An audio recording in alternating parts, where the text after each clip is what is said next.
The Emoji Movie is a movie that quite literally needs no introduction. Everyone watching this video is most likely familiar with this movie and why it is so infamous. It's a movie about emojis, for God's sake. Much like with the similarly infamous food fight, which I reviewed earlier this year, I understand that I'm not the first person to make a review of the Emoji Movie, and I am most definitely not going to be the last one either. And yet, I still felt, sure, I'll make my own video on it, why not? Now, I think I brought this up in the food fight review, but traditionally, I don't really like looking at infamous stuff. I don't like talking about things that other people have already talked about before, especially something like this where I would argue this movie is more of a dead horse than Food Fight, even though Food Fight came out before, if that makes sense. This movie came out in 2017, and I'm over here making a review of it in 2025,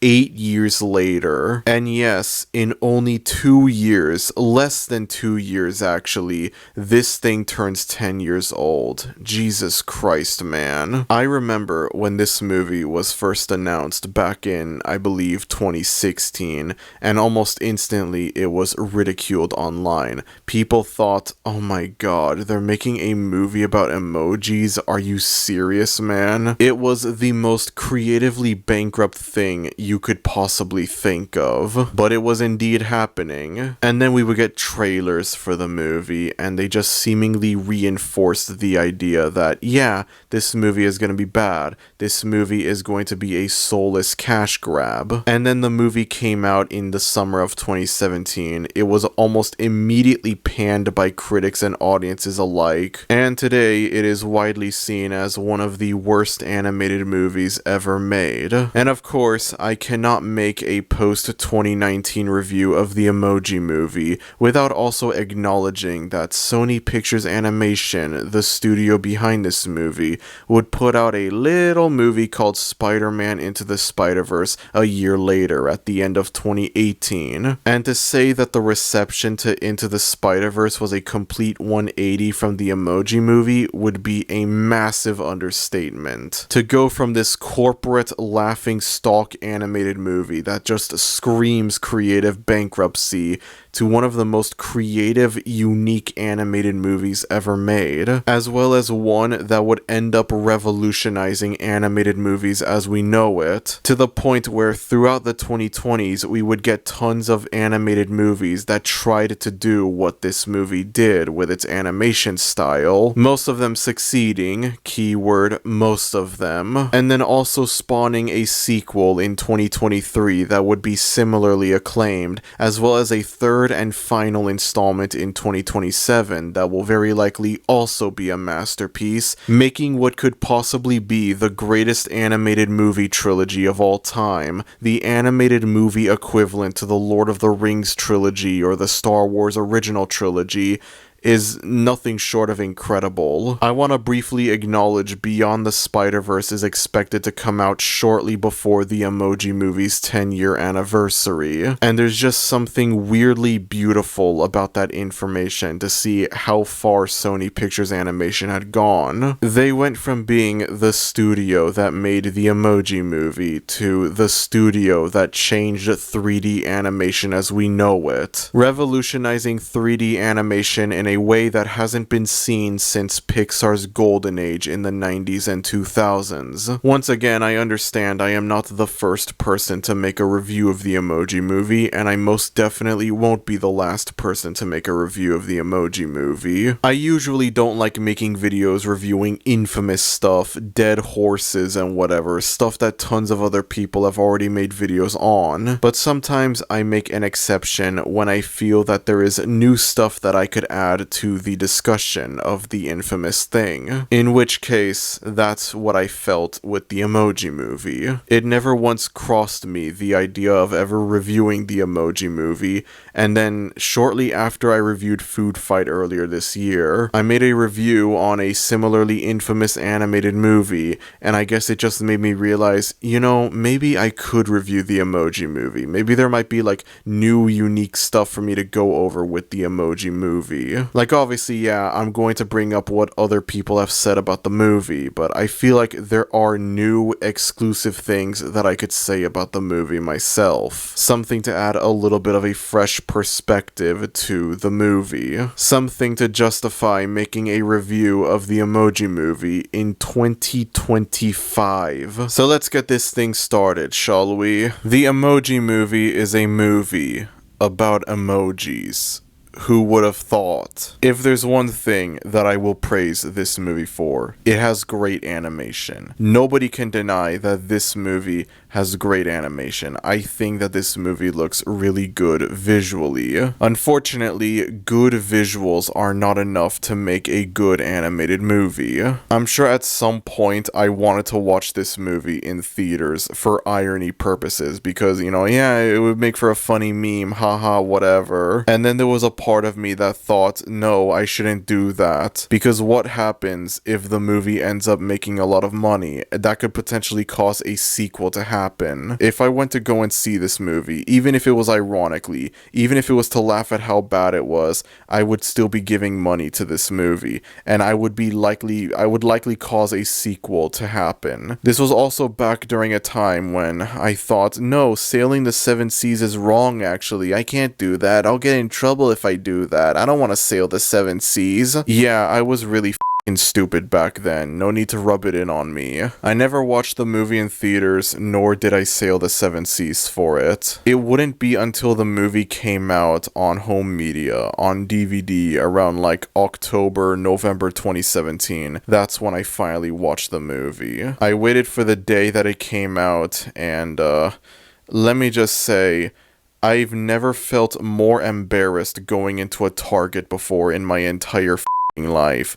I walk into that Target, I see the Emoji Movie on DVD, I pick it up, and I'm just, on the inside, I feel nothing but regret and shame for what I am doing. It feels like I'm committing a sin right here. Like I just somehow unlocked the 8th deadly sin. Immediately, I watched it as soon as I got back home, and because this was 2017, I thought this was the worst thing ever made. I thought this movie was a crime against humanity. It was unwatchable garbage, whatever. And then we fast forward to many years later, where only on rare occasions would I get reminded, oh yeah, this was a thing that happened. They made the Emoji Movie. There was a movie about emojis, and it sucked. I cannot stress enough how much Into the Spider-Verse saved Sony Pictures Animation's reputation the following year. The success of this thing, alongside its sequel Across the Spider-Verse, and other movies from Sony Pictures Animation like The Mitchells vs. the Machines and K-Pop Demon Hunters and whatever, they did an amazing job at making people forget the Emoji Movie exists. They did like an absolutely astonishing job. But getting back on topic, I had completely forgotten about the Emoji Movie. Only on rare occasions would I get reminded of it. And then earlier this year, I decided to watch Food Fight because I thought that would be a funny thing to do. And needless to say, that ended up being an absolutely massive mistake. I looked at my Food Fight review, and then I looked at my whole thing of like not wanting to review infamous stuff, dead horse stuff, whatever, and it made me think a little bit about the Emoji Movie. And I knew at some point, you know, I wanted to watch this and see like what it was like 8 years later in 2025. And so one night I finally built up the courage to watch the Emoji Movie, to see what it's like to watch this infamous animated movie today in 2025. One of the biggest problems people have with the Emoji Movie, besides the fact that, you know, it's a movie about emojis, is the very unoriginal derivative nature of the movie. This movie doesn't feel fresh or unique whatsoever. It feels like it's trying to rip off several different animated movies at once. It tries to rip off Wreck-It Ralph, it tries to rip off the Lego Movie, and it tries to rip off Inside Out all at once. There are elements from these three movies that are just easily found in the Emoji Movie. Now, when I started watching this movie, there was a small small part of me that wondered, could this be a funny bad movie? Maybe. When I first watched the Emoji Movie back in 2017, I naturally thought, oh my god, this is the worst thing ever. This is an awful abomination, a crime against cinema, that sort of thing. The kind of overreaction that you would expect from the cringe era of the internet. In recent times though, before I rewatched the movie, I would look back on when I first watched it. I would look back on what I remembered about the movie, and the general consensus that I had before I rewatched it was that this was just a very generic animated movie. There's nothing to make it like funny bad or anything like that. This movie is not funny ironically or unironically, but I also didn't really think there was anything like offensively awful about it, thinking about my first time watching it all those years ago. The premise of the movie, the fact that it's a movie about emojis, I remember it was like, that was the only thing that made the movie funny bad, but it was also the only thing that made it offensively bad. It was the only thing that made the movie even remotely interesting, and that if you looked past the fact that it's a movie about emojis, it was just an incredibly generic by-the-numbers animated movie. The premise was the only thing to make it awful, but it was also the only thing to make it interesting. Rewatching this movie all these years later, and yeah, I feel that sentiment a lot more now. This is not a positive review of the Emoji Movie. This is not me saying that this is actually a good movie. It's overhated. It's a misunderstood gem. It's gonna garner a cult following in the future. People are gonna reevaluate it. Nothing like that. Is the Emoji Movie the worst thing ever made? No, not really. Is the Emoji Movie the worst thing I've ever seen? No, God, it doesn't even come close. I look back on Food Fight and it's like, anyone that says the Emoji Movie is worse than Food Fight has never watched Food Fight, okay? I'm sorry. Like, I understand, Mr. Clipboard walking is funny and all that. Survival of the fittest, Leonard. I get it, that's funny. The actual movie is pain and suffering besides that. That's like the only funny moment in the movie. It's like 1% funny bad and 99% pain and suffering. The Emoji Movie is a Studio Ghibli movie. It's spirited away when compared to Food Fight. I don't care what anyone says. The Emoji Movie is a movie that takes place entirely within the smartphone of a teenager, where we focus on Gene, who is supposed to be a meh emoji. Unfortunately, unlike his parents, he is unable to express that meh emotion and would instead much rather express other emotions as well. In Textopolis, where the emojis live, all of the emojis are required to have one emotion, and that's it. They're not allowed to have more than one emotion. Anyways, it's Gene's first day at his job. Whenever Alex, the boy who owns the phone that these emojis are in, prepares to send a text message, and he picks out an emoji, the emoji prepares to get scanned, and they have to fulfill their role 100% accurately without failure. If Alex sends a frowny face emoji, a sad emoji, then the scanner scans that emoji, and said emoji has to make a sad expression. You're not gonna notice this thanks to the power of editing, but this was a lot harder to record than it should be, just because of how unbelievably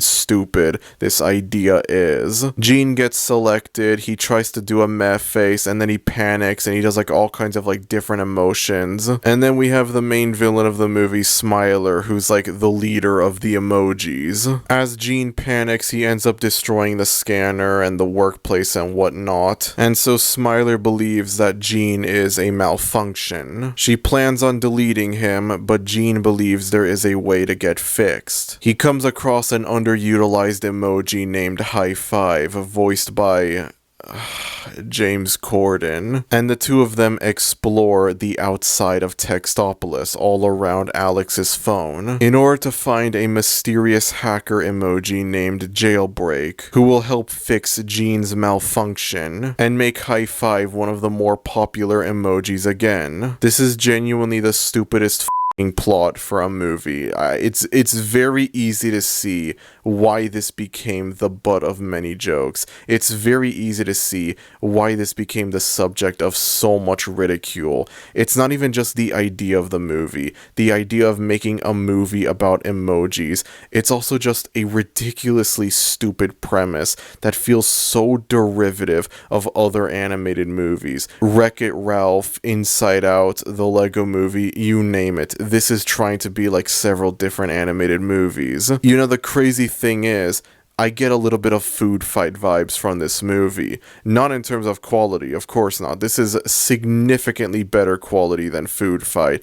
But just the whole idea that, like, with Food Fight, you have a grocery store that at night all of the food products and whatever come to life. And then with this, it's like you have all of these emojis inside of Alex's phone that they can come to life without Alex knowing about it. You know, it's like a similar premise. I believe when Food Fight was first announced back in the early 2000s, it was advertised as being Toy Story in a supermarket. And so if that's the case, then the Emoji Movie is a Toy Story inside of a phone. And I just realized this means you can add Toy Story onto the list of animated movies that this thing tries to rip off. I think the biggest problem with this movie, besides the fact that it tries to rip off a bunch of other animated movies, and besides the fact that it's a movie about emojis, is just how generic it is. This is a very generic by the numbers animated movie. It doesn't do anything special, it doesn't do anything new, it doesn't do anything fresh.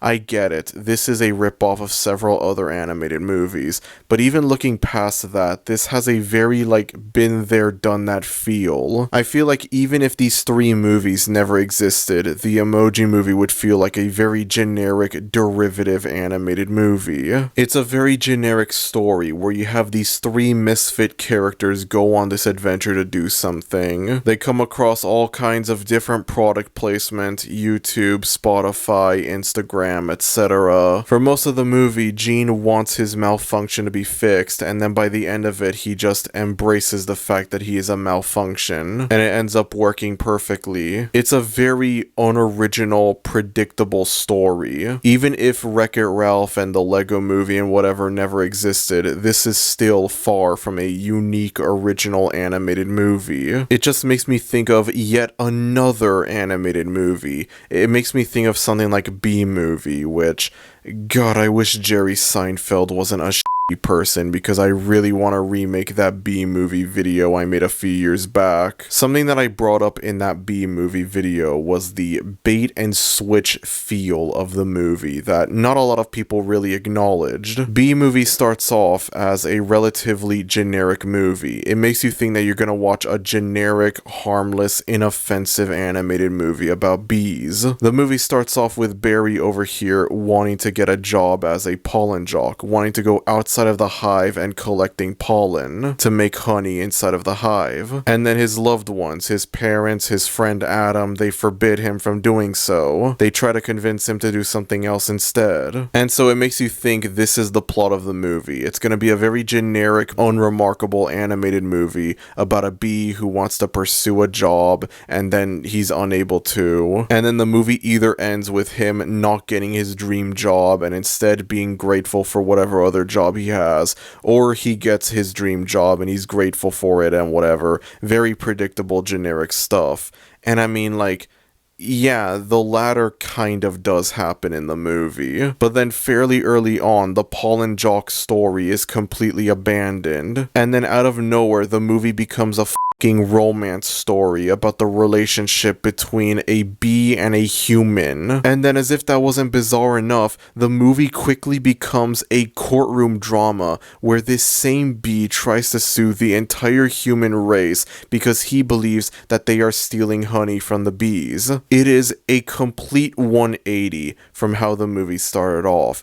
It makes you think the movie's gonna be a cute, inoffensive, but also generic animated movie about bees. And then it very quickly becomes what is probably the weirdest animated movie ever made, or at least the weirdest one from a big major animation studio. I know it's common for people to say this about a lot of older movies, but I genuinely think B-Movie is a movie that could never be made today. The way I interpret it, B-Movie is a parody of your typical generic animated movie. It's a parody of the kind of movie that the Emoji Movie is. And I understand that B-Movie came out a decade before the Emoji Movie, but my point still stands. Both of these movies start off fairly similar to each other. Very like whatever, generic, not really interesting. And then one movie becomes a really bizarre fever dream of an animated movie, and the other one is just, it stays generic and uninteresting. I think the Emoji Movie would work a lot better if it was a parody of the generic animated movie. I feel like the idea of this being a movie about emojis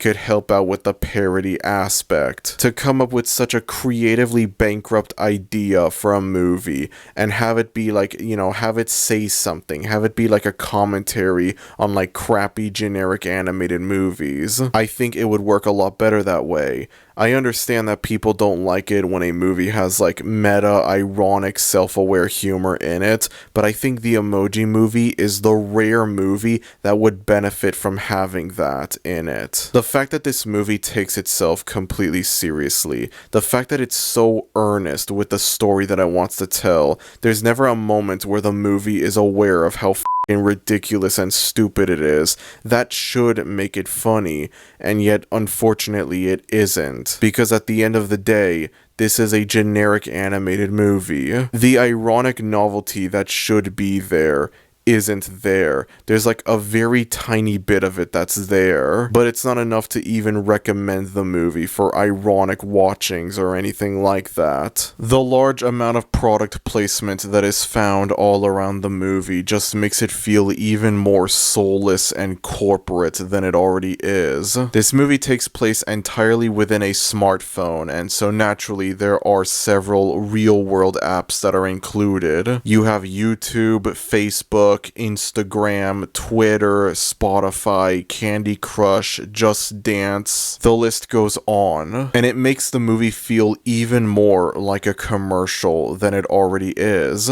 I know that emojis are not exclusively an Apple thing, but like, I'm surprised that there is no Apple product placement in this movie. The phone that Alex has is just a generic nondescript phone. Maybe it's modeled after an iPhone, but like, you know, it's not considered an iPhone. They never once refer to it as an iPhone, nothing like that. Now, it shouldn't come as much of a surprise, but the Emoji Movie, released in 2017, hasn't really aged all that well watching it today in 2025. And a lot of the social media moments that are in the movie just showcase how poorly aged this movie is. There's this whole subplot in the movie where Gene's parents go outside of Textopolis in order to look for Gene, and they go through several different apps looking for him, one of them being YouTube. And while they're inside of YouTube, they see Penned Pineapple Apple Pen playing, and it's like,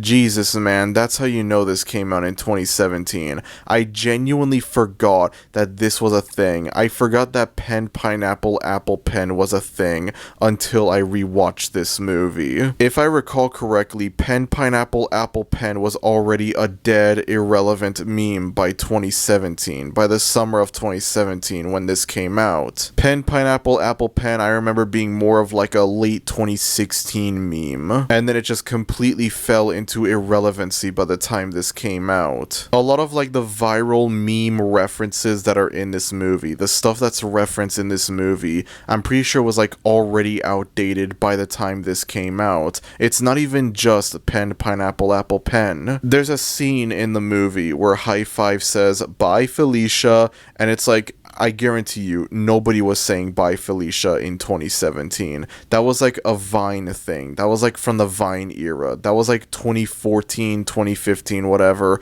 By 2017, nobody was saying bye Felicia. And I know for damn sure nobody in 2025 is saying bye Felicia. So if it didn't age badly in 2017, it has most definitely aged badly in 2025. There's also an entire scene in the movie that takes place in Candy Crush, and it's like, again, who the hell was playing Candy Crush in 2017? I don't get it. I don't know what's more unrealistic. The idea that anyone would still be playing Candy Crush in 2017, or the idea that this teenage boy would be playing Candy Crush, a game that I almost always exclusively associate with middle-aged white women. The trio also go inside of a Just Dance app, which, yeah, that exists. There exists a Just Dance app. There exist two of them, as a matter of fact. I don't know how the hell you would be able to play Just Dance on your phone, but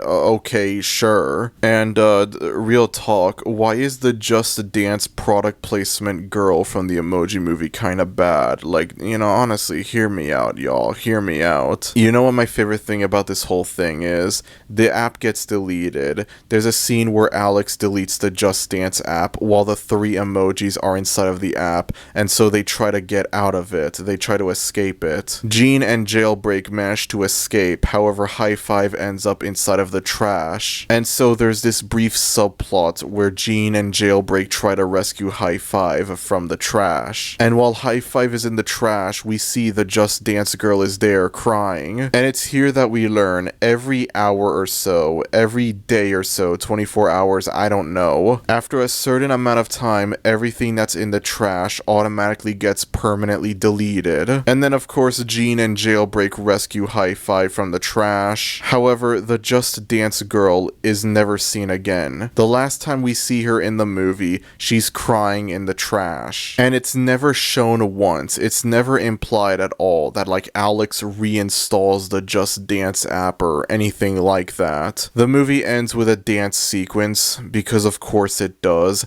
and you would think it would be here where we see the Just Dance girl, but no, she's not there. After this scene, she never appears again in the movie. It's never implied that Alex reinstalls the app or anything like that, so I think it's safe to say the Just Dance girl is canonically dead, which is one of the funniest things to possibly think of. The unintentional implications that come from this is absolutely hysterical. Bing Bong got nothing on this, I'll tell you that much. Oh yeah, Twitter also appears in the movie, like just straight up the actual Twitter bird, and Jesus Christ, I don't even need to explain why this has aged badly. I think this one speaks for itself, honestly. In general, a lot of the product placement in the movie, a lot of the references and whatever that are in this movie, not only does it make the movie feel extra soulless and corporate, but it also makes the movie feel badly aged. It makes it feel like something that would become outdated in the future. Someone today could watch this movie and they could see pen, pineapple, apple, pen, and they would be completely oblivious to the fact that like when this movie came out, or more specifically when it was in development, this was a really big viral video. Oh yeah, I almost forgot as well. There's a scene where Gene and Jailbreak enter Spotify as like a shortcut to rescue High Five. And so while we're in Spotify, we get even more of the gorgeous animation that is completely wasted in this movie. But then naturally we get a ton of different songs that are included, real life songs, one of which being Watch Me Whip and Nay Nay, which besides the fact that nobody was doing the whip or nay nay in 2017, there's also the fact that, you know, Silento, the kid who made this song, yeah, he would go on to murder his own cousin. I'm not even joking about this. I'm sorry. I'm being 100% serious about this. How the hell does this movie continue to age poorly more and more as we go along? But wait, there's more. Shortly after this movie came out, the Me Too stuff happened. You had people like Harvey Weinstein and Kevin Spacey getting exposed for being awful people. And among the people that would get Me Too'd around this time was TJ Miller, who voices Gene. the main character. Jesus Christ, man. How is the premise of this movie? How is the fact that this is a movie about emojis somehow not the most cursed thing about it? If this isn't the most poorly aged animated movie ever made, then I'd hate to know what is, honestly. This doesn't have anything to do with the product placement or anything like that, but I figured it was worth bringing up to show how badly aged this movie is. As if anyone was really expecting a movie about emojis to still hold up in 2025. I've got to admit, it's a bit weird.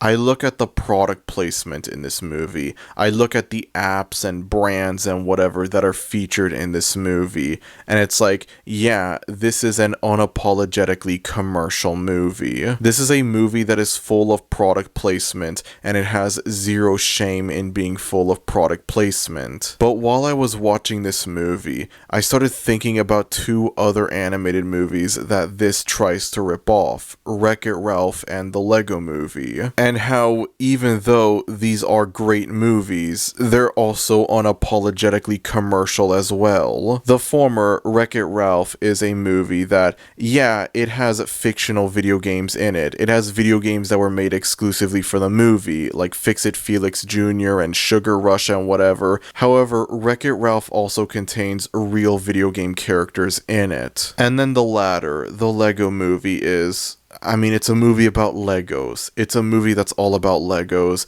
You have all kinds of different characters in the movie from different movies and whatever. This is straight up a Lego commercial. As a matter of fact, I remember reading stuff that when this movie was first announced, when it was about to come out, people dismissed it. People thought it was going to be a soulless toy commercial disguised as a movie.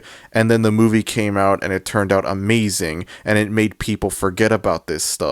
Listen, I'm not saying these are bad movies or anything like that. That's not even close to what I'm saying. Wreck-It Ralph is one of my favorite Disney movies of all time, if not one of my favorite movies of all time, period. It is a movie that holds a lot of sentimental value to me. But thinking about it more after having watched the Emoji Movie, it's technically not wrong to call it a movie full of product placement. It's technically not incorrect. That's technically what it is. And so I look at both of these movies and I think about the hypocrisy in that, yeah, these are both great movies. People love these movies, but they're also technically commercials as well. They're technically just as corporate as the Emoji Movie. There is a lot of product placement in these movies, and yet it's very easy to ignore it. And then meanwhile with the Emoji Movie, it's a lot harder to ignore the product placement. It's a lot easier to criticize the movie for having the product placement in it. When I see Sonic the Hedgehog and Street Fighter in Wreck-It Ralph, I don't think much of it.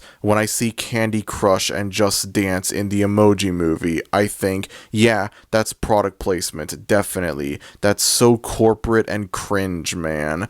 I don't know why it's like that. It just kind of is. It's really weird now that I think about it. How were these two movies able to pull it off so well? How were they able to do it so successfully? Why is it easier to overlook the product placement in both of these movies when compared to in the Emoji Movie? I'm not sure why, but it just kind of is. It just kind of is. I guess maybe it's just because of how much more corporate it feels having social media apps in a movie when compared to having classic video game characters, for example. I'm not gonna act like Sega is this small independent company or anything like that. No, Sega is a big corporation, and Sega can sometimes make mistakes that a lot of other big corporations do. Sometimes Sega can be just as greedy as other big corporations. Corporations are not your friend. I understand that perfectly.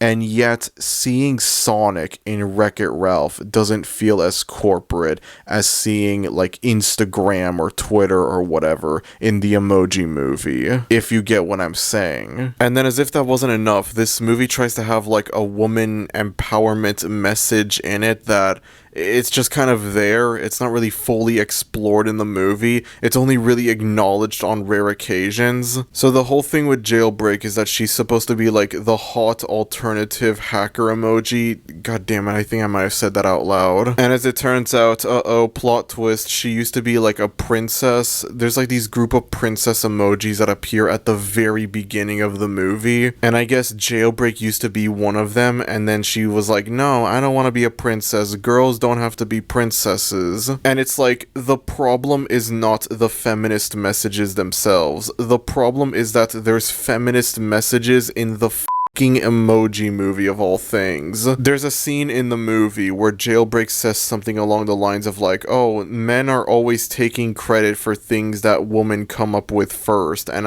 the first time I watched this, I was like, what the hell is this? Chat, is this woke DEI propaganda in the Emoji Movie? Well, I never. This is the future that liberals want right here. The Emoji Movie, more like the they-them-moji movie.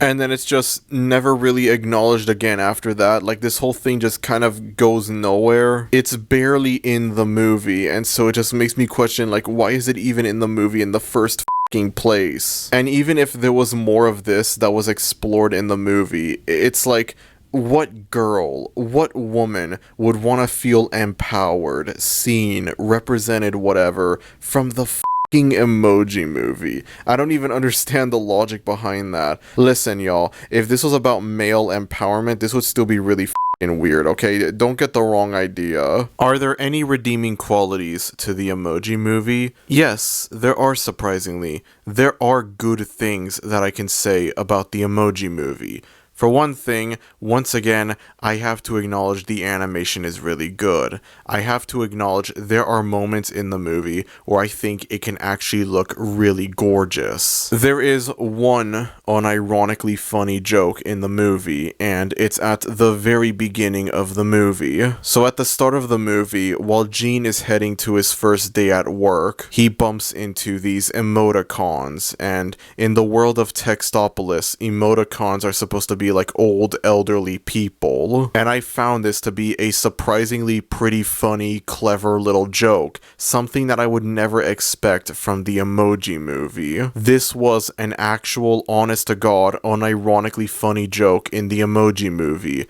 Granted, it's the only unironically funny joke in the movie, and it occurs at the very beginning of the movie, but hey, at least there's one unironically funny moment in the movie. There's not much of it in this movie, but there's also a very tiny bit of ironic enjoyment that could be had with this thing. The novelty factor that this movie should have, there's a little bit of it that's present. There's a little bit of it that's there. Unfortunately, though, it's not there as much as it should be, but, you know, at least it's still there. It's still there. It will never not be bizarre to me, the fact that the poop emoji is voiced by Patrick Stewart of all people. This was bizarre to me in 2017, and it's still bizarre to me in 2025. I remember reading something that Jordan Peele, the director of Get Out and Us and Nope, apparently he was offered the role of poop. Apparently he was offered the role of the poop emoji,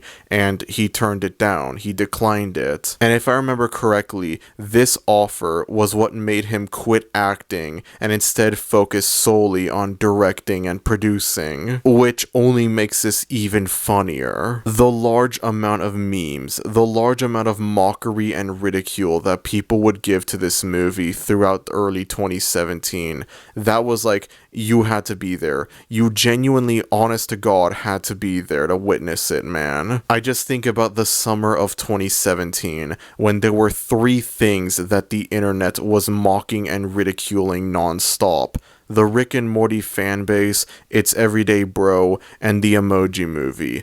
This is a time that I shouldn't be nostalgic for, and yet I kinda am. I can't help it. I'm sure every one of us remembers the ironic, sarcastic praise that Jack's Films would give to the Emoji Movie, and how Sony actually thought that his praise, his excitement for the Emoji Movie was genuine and unironic, to the point where he was invited to the premiere of the damn movie. I feel strangely nostalgic for the Emoji Movie. Obviously not for the movie itself, but for how much the internet would make fun of this movie. You had to be there, folks. You just quite simply had to be there. And finally, I've got to be honest with you all about something.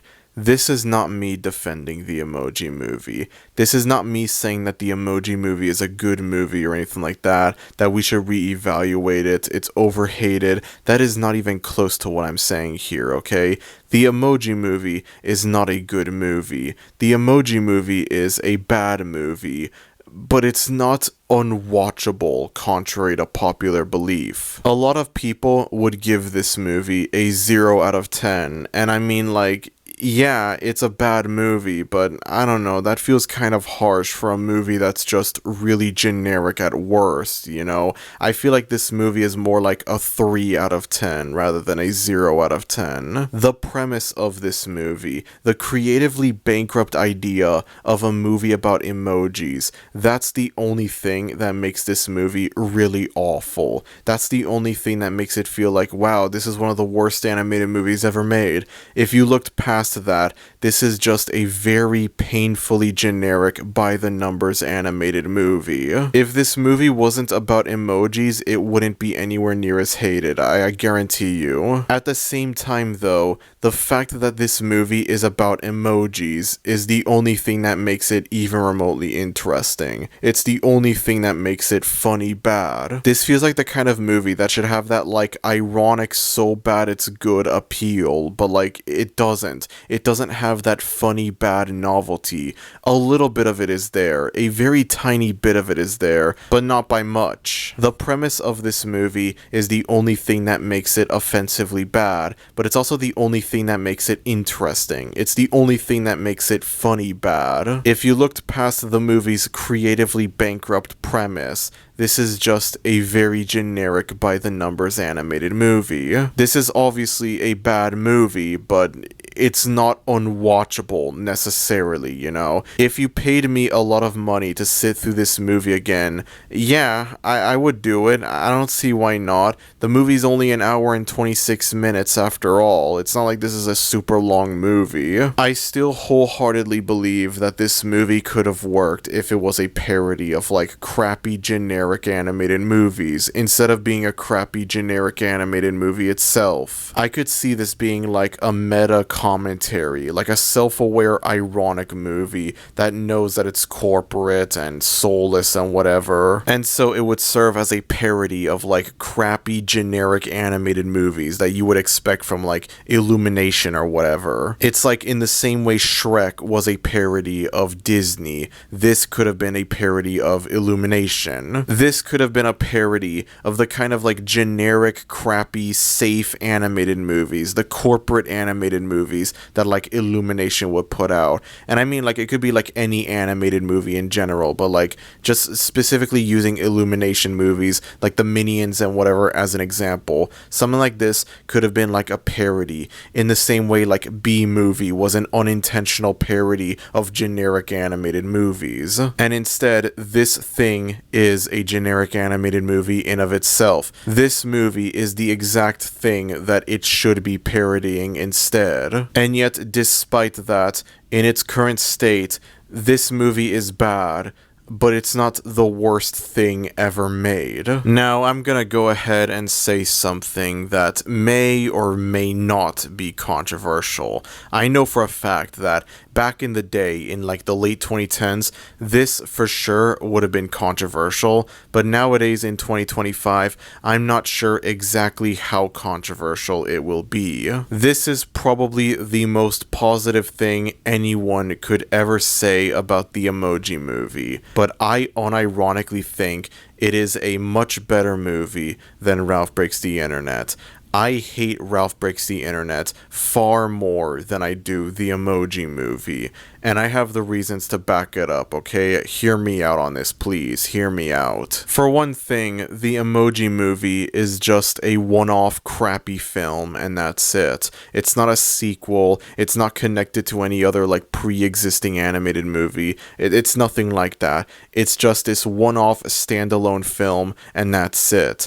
And then meanwhile, Ralph Breaks the Internet is obviously a sequel to Wreck-It Ralph, and it is a movie that completely ruins a lot of what made Wreck-It Ralph good. There are certain things that are established in Wreck-It Ralph that are just completely ignored in Ralph Breaks the Internet. And of course, you have the product placement, in which there is a lot of product placement in both movies. I have no idea how anyone considered this to be the good version of the Emoji Movie. I don't know how anyone back then thought that this was better than the Emoji Movie. Maybe we didn't know any better back then. Maybe we didn't think too deeply about it back then. But nowadays, it's very easy to see that, yeah, both of these movies are very shameless in how corporate they are, in how much product placement there is in both of these movies. I'm sorry, but I fail to see how this is any better or different from this, okay? And as a matter of fact, I would argue that the product placement in Ralph Breaks the Internet is worse than it is in the Emoji Movie. There is so much Disney self-glazing to be found in Ralph Breaks the Internet, and it almost feels dystopian. I'm sorry. Again, maybe we didn't think too deeply about it back in 2018, but watching this in 2025, this is just really uncomfortable to sit through. To have this like corporate self-worshipping in a movie that is more or less just a commercial for Disney, something made for Disney to worship itself, something to give itself a pat in the back, to give itself its own medal. There is nothing, I repeat, nothing in the Emoji Movie that comes close to being as cringy as any of this, okay? I'm sorry. The Candy Crush and Just Dance moments in the Emoji Movie wish they could be as cringy and as unwatchable as the Disney self-worshipping that can be found in Ralph Breaks the Internet. I didn't hate this movie when it first came out, but thinking about it more, and then thinking about how much I love the first Wreck-It Ralph, I'm left way more than just disappointed. I almost don't want there to be a Wreck-It Ralph 3 because I don't want to risk the chance of it being bad like Ralph Breaks the Internet. I strongly believe that Ralph Breaks the Internet is Disney's worst movie, okay? I don't care what you say about Chicken Little. I don't care what you say about Wish. I don't care at all.